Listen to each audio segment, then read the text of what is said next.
Sobat Pengawas Pemilu, program BDS atau Bawaslu dalam sepekan hadir menemani sahabat semua.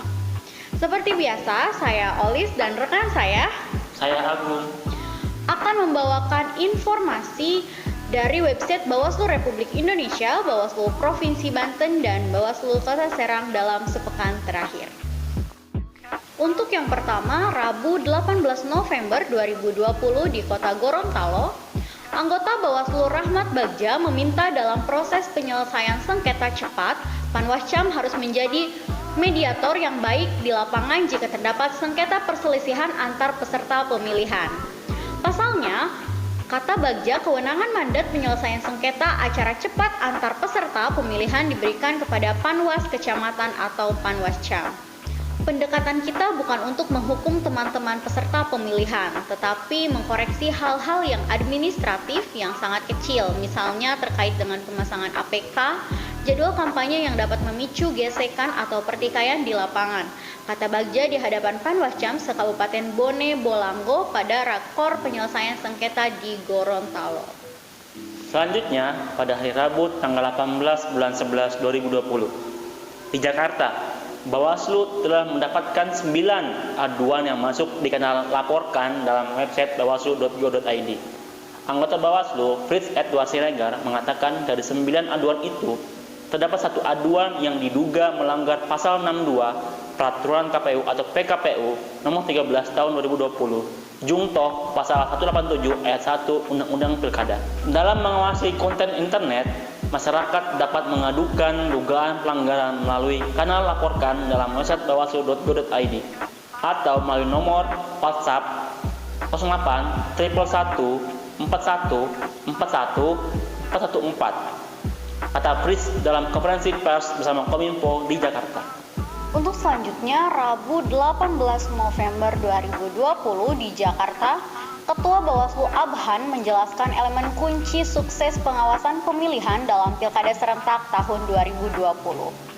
Hal itu disampaikannya dalam webinar nasional yang diadakan KPK bertema Pembekalan Pilkada Berintegritas 2020. Elemen kunci pengawasan pemilihan, kata Abhan, diletakkan berdasarkan potensi kerawanan yang paling berdampak pada terganggunya penyelenggaraan pilkada. Kemudian difokuskan pada ketaatan penyelenggaraan pemilu, peserta pemilu, tim kampanye, pemerintah, masyarakat, pemilih, dan semua pihak terhadap ketentuan peraturan perundang-undangan. Cara berpikir yang utuh, tidak parsial, memandang untaian proses sebagai sebuah kesatuan dan pemahaman atas proses dari penyelenggaraan pemilihan secara utuh menjadi prasyarat keberhasilan fungsi pengawasan, ujar Abhan. Selanjutnya pada hari Kamis tanggal 19 bulan 11 2020 di Ampana, anggota Bawaslu Ratda Dewi Pitalolo meminta pengawas Pilkada serentak 2020 mulai melakukan pendeteksian titik rawan terjadinya potensi pelanggaran yang kemungkinan terjadi seperti aksi politik uang yang terkadang banyak dilakukan dengan cara senyap. Beliau mengatakan pengawas juga harus mampu mendeteksi titik rawan potensi pelanggaran termasuk politik uang yang terkadang dilakukan melalui silent operation atau cara senyap. Untuk selanjutnya, Jumat 20 November 2020 di Pandeglang, Bawaslu Provinsi Banten bangun MOU atau Memorandum of Understanding dengan Komisi Penyiaran Indonesia Daerah atau KPID Provinsi Banten dan Komisi Pemilihan Umum atau KPU Provinsi Banten di salah satu hotel di Kabupaten Pandeglang.